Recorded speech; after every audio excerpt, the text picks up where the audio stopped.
Hello, hello. Hi, everybody. Welcome to a Democrat and a Republican walk into a bar. I am your Democratic host, Dr. Cindy Banyai. And I am, of course, your Republican host, Sean Hartman. So we are coming to you live like we do every Sunday from Ollie's Records and Pub here, or Records and Beer Pub. It's Ollie's Pub in Cape Coral. You know it is the coolest place in town. And we are so happy to have them as our sponsor and host here. Of course, of course. Yeah, always good to be here at Ollie's. It's a wonderful place. So one thing that I am going to do that I'm going to share in our chat, because we know that our friends here at Ollie's, like many in the service and hospitality industry in Florida, when it comes to season, so after our big, season is ended, the tourists and the retirees and folks go back home, it's a huge hit for folks here across Southwest Florida. And we're adding in, people did not have as big of a year as they often do because of Hurricane Ian and other things that have happened in our area. So like many businesses around here, Ollie's has had some troubles. And so they are asking on their friends to come out and support them. And if you are interested in helping to keep a small business alive, I am getting right here. I am getting the GoFundMe link, because that's what they are asking for their friends out in the community to help support. So if you got $5-10 to help, that will help them keep the doors open, keep people employed, and help one of our sponsors and somebody who's helped us a ton as well. Absolutely. So they're looking to raise about $10,000 just to ensure that they're kept alive over the summer. So just so people understand the economy down here, we are very much a tourist economy, especially here in Cape Coral. We have the snowbirds that come in for vacation, and they've left during the summer because now it's warm back up to where they live. So during the summer and early fall days, we really don't get as much business as normally during season. And so that's affecting places like Ollie's and a lot of small businesses down here. So if you're a resident down here locally, definitely come by, swing by. They have great sodas and beer and good drinks. And of course, I'm going to be getting a grilled cheese later. It's a classic sandwich. They do have some sandwich options available. And they're at $7,000 already to their $10,000 goal. Yeah, So shout out to the community members who stepped up for that. within 24 hours, they had enough to ensure that they paid their rent, and then they had people come into the business, so boosting their business. And they do a lot of concerts, a lot of venues, a lot of great things for the community to keep everyone engaged and involved. And it's just a really stellar place that we would hate to lose down here. So definitely, if you can help, we'd really appreciate it. And come visit them on the days that you are looking for a good time here in Cape Coral. They have music shows that happen and just a good time for folks as well. So the link is in the social media, across our various social media. Help out if you can. So what else is going on? Oh, quite a bit. There's always quite a bit. Well, should we do local, national? What are you thinking? Yeah, let's start local. Let's start local. So about a few months ago, I had actually stopped doing my Cape Coral Watchdog news reports. I decided to start it up again because of a lot of controversy, like we were talking last week. Yep. About the yacht club and the citizens advisory boards. And I just realized that I better just start back up again. They need me. I felt like it was necessary, and I chose quite an interesting time to do so. Shortly after I had set up the watchdog, there was an investigation report. So I want to give you a little bit of background on this. So I mentioned before that I had run for office down here. So in 2022, I was an announced candidate for the Cape Coral City Council. I had to move in the middle of the campaign because my landlady wanted to reconvert the unit I was living in, put it back onto her house, and I found a place in District 1. And so I had waited till after redistricting because I wanted to see if I would have any luck with that. I didn't, and I decided to drop out of the race. And it was a very hard decision for me because I had a lot of people who were supporting me. I really wanted to run because I really wanted the opportunity to serve my community. But I didn't want my first run for public office to be built on a lie. So I decided that before there was going to be the first debate with the Cape Coral Republican Club, then I would duck out and just remove myself from the equation. And that is why actually Patty Cummings did decide to run, is because there are a lot of my supporters were like, who's going to be the conservative in this race? Who's going to be representing us? So Patty decided to run.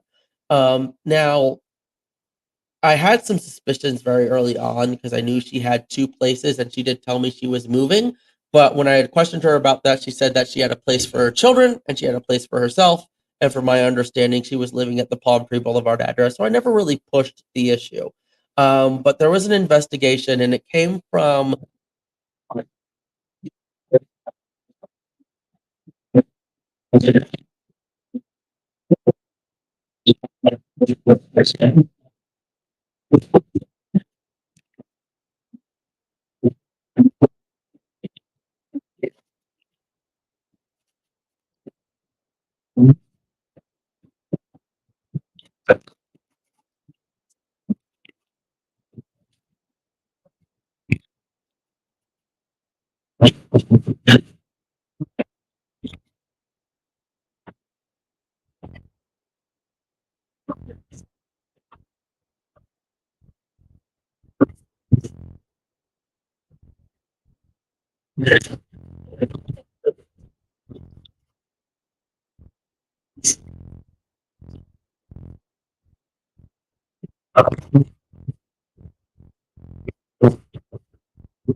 Anything.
Test, test, test.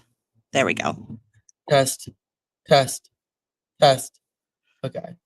Sorry for the issues here. Cindy, want to let us know if things are looking a little bit better? There. Yay. Thank you, Cindy. Perfect. Okay. We may not have even had any of our first part even properly heard. This will be very interesting to see. We'll find out. Well, if anything, we can cut that for time. That's true. That's true. So I just said that the Cape Coral Yacht Club has formally been voted to be demolished. Yep. Which is ending that saga. Unfortunate. Well, there is apparently if they do the historical preservation, that will still have to be approved by the city council, which they can in theory approve, which doesn't seem like they will because they're also gung ho about destroying the structure, which I mean, I don't know. I don't know why they're doing it. It doesn't seem like it's a necessary thing. That's why. Sure. All right. So what? So back to what you were saying about the presidential. So we have Cornel West, who had announced under the No Labels Party. No. People's Party. People's Party. So there's No Labels is an entirely different thing. So No Labels funded thing. No Labels. It's a libertarian. Blah, blah, blah, blah, blah. Well, anyway, so I know Labels is itself its own thing. I know that Bill Kristol and a bunch of the moderate Democrats and the Never Trump Republicans, they've met in a smoke-filled room to try to figure out how they're going to make sure that No Labels doesn't become an issue to their precious Joe Biden. So I don't see that one going anywhere anytime soon. I think Joe Manchin's just liking the attention. And keeping feeling that important. Feeling important. The Manchin parliamentarian 2024 is going to be the No Labels ticket. Let's face it. Okay. So then Cornel West is now moved from the People's Party, or yes. So it was the People's Party. So they're trying to be this new progressive party, but they're not being very successful. They were actually, because I looked into this after we had our show, the People's Party, the chair of it, Nick Brana, I think his name is Nick Brana. He had issues with sexual harassment. that were corroborated by Paula Jean Swearrigan, who is a Senate candidate who ran in West Virginia against Joe Manchin. So a very credible source.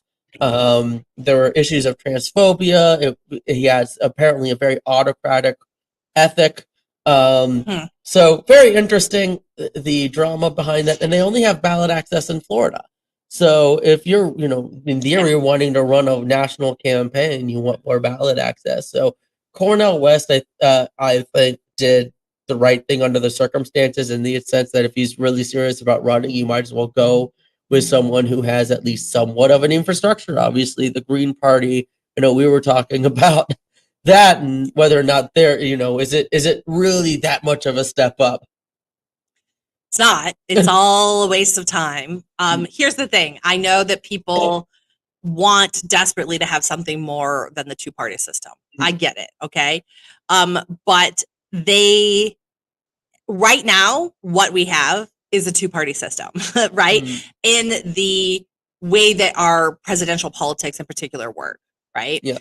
We have an electoral college that limits the ability for us as well to have multi-party candidates, because at least at the presidential level. Yeah, at the presidential level, right? In theory, Congress and Senate, that could, sure. And there's a few, you have now Kristen Sinema, who's switched to independent. Bernie Sanders had been an independent. Yeah. It's possible for people to win other smaller races as a third party candidate. However, when it comes to, it's really just the electoral college. It's winner take all. And so you just cannot, there is no path to victory for a third party candidate. Yeah. There is a path to fuck up everybody else's path. That's what there is. And that goes back, Woodrow Wilson was probably the first major third party where that happened, even before that, John Quincy Adams. So we've seen this play out in presidential politics already.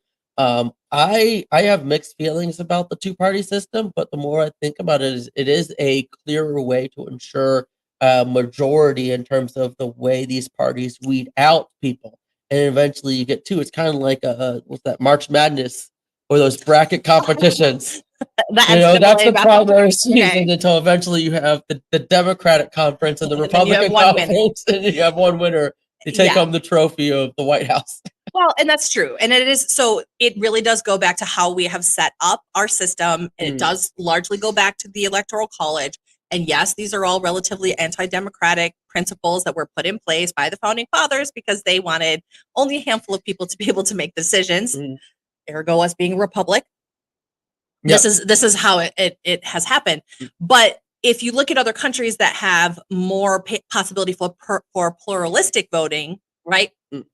Parliamentary systems, that is because they have a totally different way that they elect their leadership. They elect leadership based on the majority of seats in parliament, and it has to be a collaboration government if it's not one clear winner, right? And we just do not have a system that works like that. And actually, we have a huge separation between our head of state and our Congress, which was by design. Yeah, precisely. It was by design because you didn't want any branch of government to have too much power. With the parliamentary system, you have the prime minister and the parliament having both legislative and executive power. It has its strengths, it has its problems as well. And to a point on, we had a very aristocratic republic very early on. The thought behind that was because they wanted people who were educated. And this is why we also have, at least very early on, a value in increasing education and universal education across the board, because an educated and informed public is important. Stuff we've talked about quite a bit on this show about the importance of education and academic freedom for this reason. And so it's the education that made someone, quote unquote, elite in the American. It was land ownership. It was the land ownership originally, but it was I guess you could say the ideology behind it, or the thinking behind it. Well, it was still all part of the landed aristocracy, had access to education, and did through much of the 20th century. And so those were the folks who were in control of everything. And it only came with, Lincoln and the Emancipation Proclamation. We're coming up on Juneteenth, right? So it's a good time to give a shout out there. But once we had ended slavery and ended the Civil War, there was a call for a different type of governance system as well, on actually both kind of sides of the coins of that, because many of these institutions that we're talking about, the Electoral College, the Senate for that matter, the non-voting rights, the 3/5 counting of African American enslaved people in the census all came as compromises to bring the southern states into the Union at the very beginning of the country. And I think the question that a lot of people have in their mind is, are these still serving us as they had in the past? So it's very interesting. So Thomas Jefferson actually talked about how we did need to constantly change our Constitution, that it was meant to be dynamic. It wasn't meant to be fully static. With that being said, I don't think that you have to change it in the proper ways. You can't just say, oh, it's a living document and therefore it's whatever I want to interpret it now. There are some taking it and changing it is a huge undertaking. Oh, of course, it definitely is, and I think it should have been easier, but that's besides the point. Well, it was easier back in the day. Yeah, it was easier when you only had like 13, 14 states. That's a good point. It's a lot harder now because there's 50 more people, more states. But yeah, I mean, less consensus. I think that's interesting because then that brings us back to the Supreme Court and the constitutional fundamentalists, like Clarence Thomas and the originalists, who want to say, oh, it has to stay the way that it was. Yeah, no. What's your position on that? What's my position on that? I do consider myself a strict constructionist, and if we have to look at what the Constitution actually says. You say constitutionalist or construction? Strict constructionalist. So that's when you look at the words of the text and you just interpret them in that way. Originalist has some issues because, the original thinking of our founding fathers, or when certain amendments were processed, is far different than our society today. And even Antonin Scalia, who is often called an originalist, actually said he was not an originalist and that no one should be an originalist. So I'm more of a textualist, where I look at what the Constitution says, and it's pretty easy to read. It's pretty clear language in general. It's just getting into the nitty gritty of except for that whole well-regulated militia thing. Anyway, so this is super nerdy talk. Let's move it back to where we were talking about the presidency. Anyway, so we have Cornel West. Cornel West is going to be a giant nothing burger. Sorry, Cornel, I think you're cool, but this is a bad decision. But we also had Francis Suarez, who's the mayor of Miami, is also announced for president on the Republican side. So bringing the total to a good baker's dozen, I think. It's exhausting. I don't know why all these people are running and just giving Trump more. I think they're really thinking they're auditioning for like a Trump cabinet position or something like that. People are saying that too. I've heard that. I don't know. I really don't know what to make of Francis Suarez's announcement. I think what he's trying to do is he's trying to present himself. Oh, he's the Hispanic candidate like Marco Rubio. He is very he did a lot with tech. Conversation. So and he did a lot of modernization for Miami, but yeah, I think it's just raising the profile. Kind of under investigation for taking kickbacks from a developer by the SEC and the FBI. Yeah.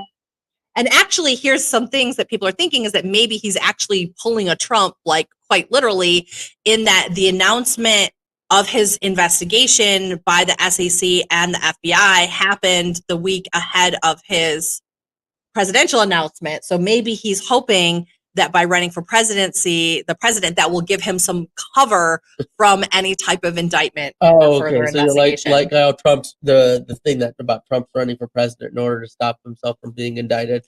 Well, I mean, it definitely made everybody think about it real hard. Well, I mean, I don't think Donald Trump, I think, was going to run the whole time anyway, regardless of whether or not he was going to be indicted. Sure, but it sure as hell helps. No, it apparently does, because his polls keep going up because everyone thinks what's going on with him is a witch hunt. He stole documents. National security has to be a very serious issue. Secrets. And then his lawyers were even like, dude, just give it back. And he didn't. This is not trying to tell them the lie.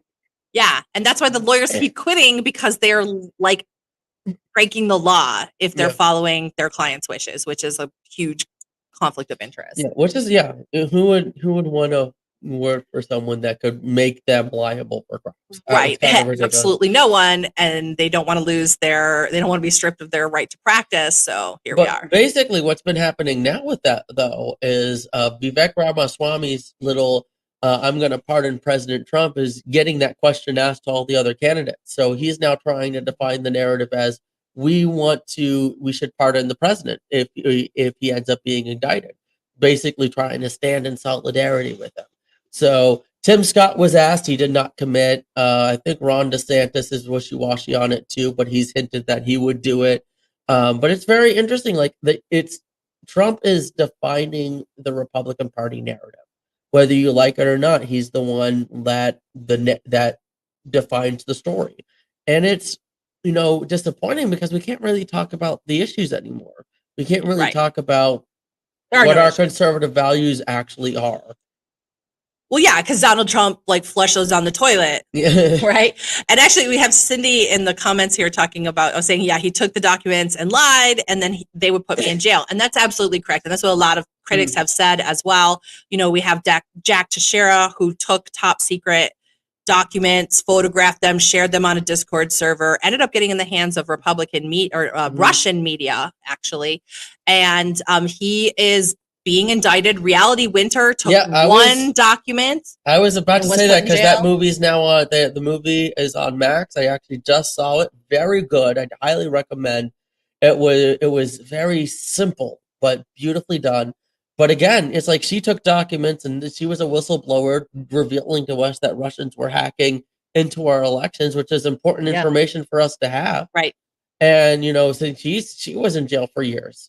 Yep. Right. So same thing. So yeah. Absolutely. So, what's good for the goose is good for the gander. Exactly. And so, but so there's just an alternative universe of facts that Trump and his supporters are subscribing to.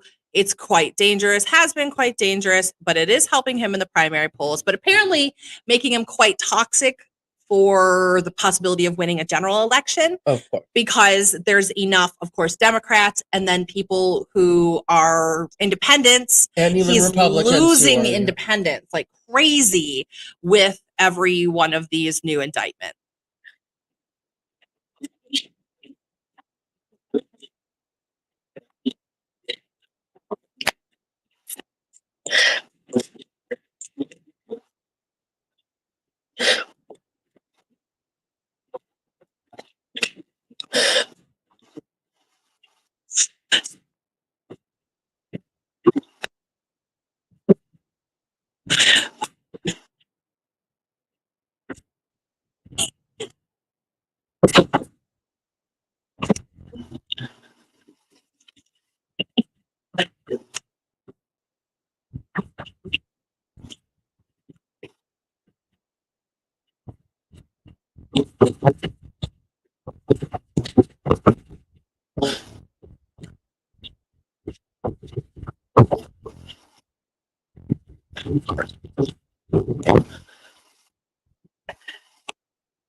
Okay, here we go. There's a little bit coming through. Cindy, let us know if you can hear us.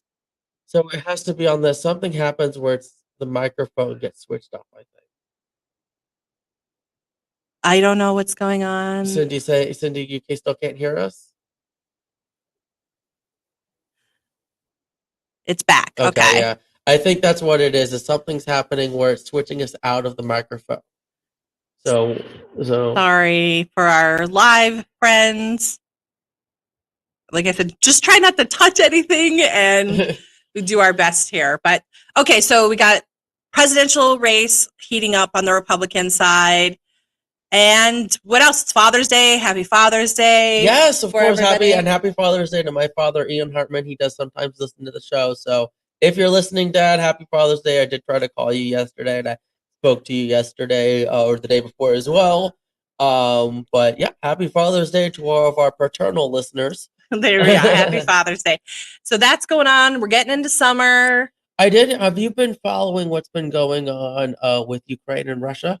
Have you been following any of the news? A little bit. I know that there was a big dam breach that happened, and there was questions as to whether or not that was either a Russian incursion or potentially Ukraine doing it for what other strategic. Yeah, I've heard that conspiracy theory too. There's a few things that I saw today that are, or today and yesterday, that interest me or concern me. The first is, and will not really concern me for the first one, is Ukraine is beginning their counteroffensive, starting to take back some of its territories. So that process is beginning.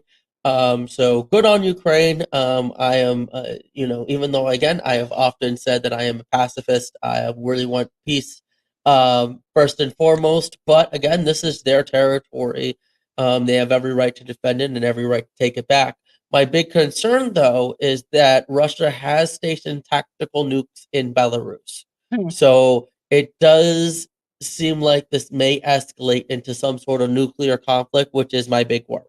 That's everybody's big worry. It's everyone's big worry, of course. But it's definitely a watch and wait and see. But I'm very interested if, does he use tactical nukes? Does he use this counteroffensive as a reason to use tactical nukes on Ukraine? And then what's going to be the response? What's going to be the U.S. response? What's going to be Ukraine's response? Yeah. I don't know if you have any thoughts on that. Well, I also know that there are NATO partners that are going to be supplying the Ukrainian army with F-16s that are being basically supplied by the United States and then through other partners. And so that should actually help Ukraine fight back any offensive by the Russians. And yeah, I don't know. I think that there's a big significant threat to nuclear escalation. I hope that doesn't happen. I mean, I guess we'll just have to wait and see when it comes to what Putin wants. So we're getting our orders in here. We got our grilled cheese, and I'm getting another, I think it was a peach sour, some really awesome brews here. Ollie's grilled cheese. Take a bite. Good. So yeah, that's what's going on with their I don't know what else we got. Oh, well, we do have on Twitter, if you were on Twitter today, there's a big hubbub with the anti-vaxxers, and Joe Rogan and Elon Musk are going against a scientist, and they're challenging him to a debate, and there's a bunch of trolls. They actually went outside the scientist's house. I think his name is Peter Hotz. And so this is heating up. I know that Rebecca Jones and I are planning to dedicate the episode of Misinformational to that this week. So you'll hear more about that. But so obviously, I think we talk about this quite a bit, about refraining from violence in political discourse. This would be one of those, I remember just about a few years ago, a bunch of Republicans were angry about a bunch of protesters in front of the Supreme Court justice's house. The very same thing. Why are you out there in front of this doctor's house and harassing them? With that being said, I don't see why he would be concerned about debating Robert F. Kennedy. Oh no, that sounds so risky. Robert Kennedy Jr., who is also being supported by Elon Musk, not just Elon Musk, but Roger Stone and General Michael Flynn, both criminals and felonies who've been pardoned by Trump. And we already know that Flynn is a Russian asset and a foreign agent. So there's that.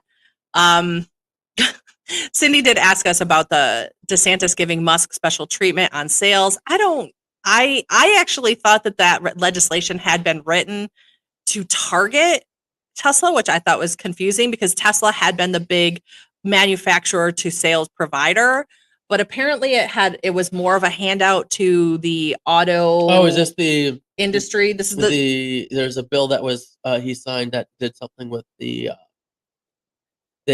gave more power to auto dealerships. Well, it banned direct from manufacturer sales.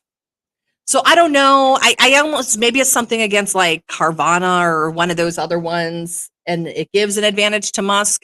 I mean, I would say It like gives an pay for play in Florida is pretty much standard. Well, it's definitely not. Play, so I'll tell you, that's definitely not free market principles for sure. You know, when we talk about being a party of free market, it's like, why are you out there, banning direct to, manufacturer, allowing consumers to buy it directly, if not to allow more power to these auto dealerships? And this has been an issue for a while.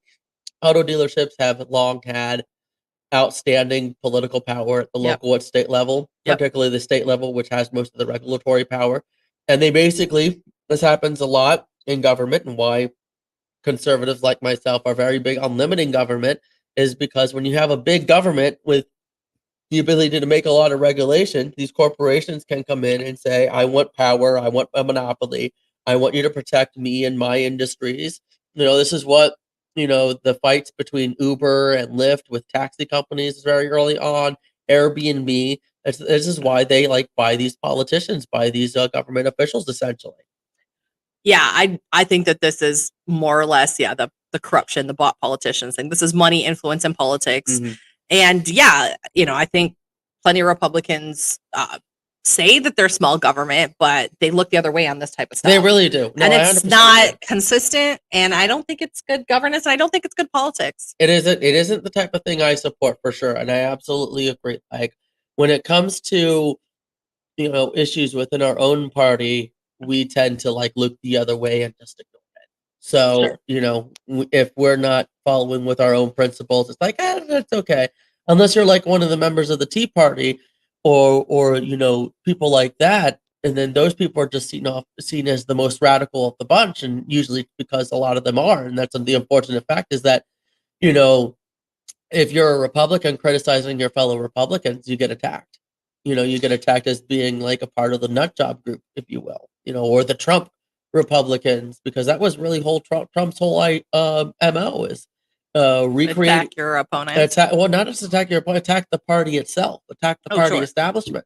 This is what our party leaders ran on. You talk about Michael Flynn. I think that's a part of his MO as well, about trying to take out the local party establishment and put in this populist populist wing, populist takeover. Well, I mean, and they're absolutely at war with DeSantis and the state Republicans. It definitely feels like it for sure. I was going to say, speaking of that, there were also some things that were in the budget that Ron DeSantis vetoed that were kind of interesting. So there was, for instance, and it was interesting because it was like, who are the friends of Ron DeSantis, like veto list. So he was apparently mad at Gruters, I think, because Gruters lined up with Trump. Okay. So he axed a bunch of line item water projects in Sarasota. So that was kind of seen as a political retribution to Joe Gruters, who had been the chair of the Republican Party in the state of Florida. He's still the chair, I think. Oh, okay. No, you're right. No, Christian Ziegler is. You're right. Never mind. Right. He had been. So, and then there was also, I think it was the St. Petersburg Zoo, but there was a zoo that had a project that also got defunded, that also got their line item veto because they refused to do a fundraiser for Randy Fine, who was on Team DeSantis. So there was some political retribution. Other people have said too that there were projects in mainly Democratic cities like Miami that had been axed. There were some racial justice and environmental projects, flooding mitigation in particular, that were also vetoed. So these were things, by the way, that had passed through the Florida Republican legislature that Ron DeSantis then vetoed on his own. And Cindy's saying apparently DeSantis defunded the police, which I don't know anything about. I'm not sure about that. I mean, it depends on what she's talking about. Maybe targeted defunding for different areas. Could have been. Well, no. Well, to your point, I mean, if that's the case, that he's over there punishing people, it's ironic, and that's the other thing. I think I wanted to talk about the Chris Christie town hall, which really wasn't that eventful, if I'm going to be honest. But Chris Christie had this issue with Bridgegate, with political retribution, and it does. Excuse me, it does come off as with Ron DeSantis. He's had a lot of issues, right? with I just heard some weird like that was the motorcycle, I guess. I was like, what? Something there was just a whooshing noise or something. But no, Ron DeSantis definitely is coming off as someone who engages in political retribution. Obviously, Disney's the most prominent example, even though I'm 100% supportive of what was done in terms of removing them from power from Reedy Creek. I always thought it was ridiculous that they had that power to begin with. They shouldn't have never had that power. But the motivation definitely was the wrong motivation. They should have done it because it was the right thing to do. Cindy's saying he literally vetoed police funding in many areas and vetoed air packs for firefighters. That now, I wonder if this was also if that was targeted at Democratic areas or what too. That one I hadn't read. I don't doubt you, but could be. So, but yeah, so I agree with you. Political retribution, using your power of the pen to veto stuff is, especially stuff that passed through the legislature. I mean, it really just looks petty. It just looks petty. It does. Especially what was the one with Joe Gruder's? Like, you're over here like denying water stuff because he supported Trump. Well, he was chairman of the Republican Party and you weren't a candidate for president. You're getting angry at him for that? Well, I think because he came out now. I don't know. Also, I do know that here in Southwest Florida, Lehigh got a large amount of funds that came through. So there's going to be some improvements to the Lehigh Municipal District. Oh, good. But Cape Coral did not. Cape Coral's got their funding axed. And I don't know if that is something with the city council or if it's Giancarlo. Well, I'll be honest. Cape Coral never really gets for any of the things we ever ask for. I'm just going to be honest. I've been reporting for the past few years on it. There's a few major projects we keep asking for. One of them is something for Serenia Vista. There's infrastructure projects. Mainly, we need funding for the UEP, for the Utilities Expansion Project in North Cape Coral, because right now that cost is being passed on to the residents to the tune of tens of thousands of dollars per house. And if you're going to do a payoff and essentially get a loan from the government in order to pay this off, you're upwards of six figures in debt by the time you're done. And so we need, state and federal funding to assist with that. And the city council, several years too late, let's be clear, are now finally asking for government, some money for that. And so it wouldn't surprise me if we wouldn't get that either, because we don't really get the things we ask for. I don't think the people we hire to lobby for us are that good, apparently. Well, I mean, it got passed. Yes, no, and then it got vetoed. So I mean, you can't really. Your lobbyists can only do so much. True. So yeah, I don't know. So he's monkeying around with that. I don't know. I have to double check because there's still a lot of things that he has not signed yet. I hope to see. I want to see what we can find on that line item. We can talk about that more next week. Because there's a lot of stuff in there. It did seem very political, very public school petty. Veto, Florida Career College Student Assistance veto. Yeah. Yep. Cindy seems to have the list. What was really ridiculous to me is it was essentially like a very small portion of the budget that he cut. It's not like he's going in there, I'm austerity, I'm going to save some money. It wasn't fiscal conservatism. It wasn't fiscal conservatism. It was like, I'm going to cut these. He saved like $500 million or something. It does seem like a lot, but how much was the actual budget? It was like a $7 billion. It was like an $8 billion budget. I mean, still 600 out of $8 billion is actually pretty impressive. But I would want to see. It really just looked petty because it was like, here's the water project, here's the project for the zoo, because they wouldn't help my friend Randy. Here's the thing. When it comes to budget stuff like that, I have now lost my point. No, your point is that there's fiscal conservative bullshit and everybody's lying about it. They don't actually believe it. It's just political retribution. Was that your point? No, that wasn't my point. That was my point. No, fiscal conservatism is important, but you want to be. Now I remember. So I think that we tend to forget this with fiscal conservatism, where we think, let's just cut the budget willy-nilly, but we have to really understand what's in the budget. And once you actually take a look at what's valuable and what's not, and really cutting based on that, is really, where our fiscal conservatism should go, as opposed to just let's cut everything. Well, and they do that because they have to pass a balanced budget, right? We have a balanced budget amendment. So coming out of session, there was a balanced budget. So this is just petty payback bullshit. That's all it is. Or handouts to friends. So. Weber University Health Science vetoes teacher salary increase in juvenile justice department. Teacher salary increase in juvenile just a bunch of nonsense. Justice. Petty, he petty, vetoed petty. that for like teacher salary increase for like kids in the DJJ, justice involved youth. I'm just trying to. So it's the teachers and the Thanks for pulling that up for us, Cindy. Thank you, Cindy. Yeah, we'll definitely take a look at that for next week as well. And we'll see what else he's coming out. But yeah, let's go ahead and wrap it up. Get back to our fathers and friends. I want to eat. He's got to eat the rest of his sandwich. So thanks so much for joining us here today. I've been your Democratic host, Dr. Cindy Banyai. I am your Republican host, Sean Hartman. We're gonna. I'm sure she was about to mention. I'm sorry, but I was just gonna say we're gonna put a link up on all the platforms for the donation page for Ollie's if you're wanting to help. So be sure to do so if you can. So sorry to steal. I'm sure you were gonna mention. No, go ahead. Yep. I did. I'm gonna post it again. I posted it earlier. She's posting it now on the chats, on the comments right now, and then of course on all of our podcast platforms. If you're listening it there, we will have the link in the description in those platforms as well for you.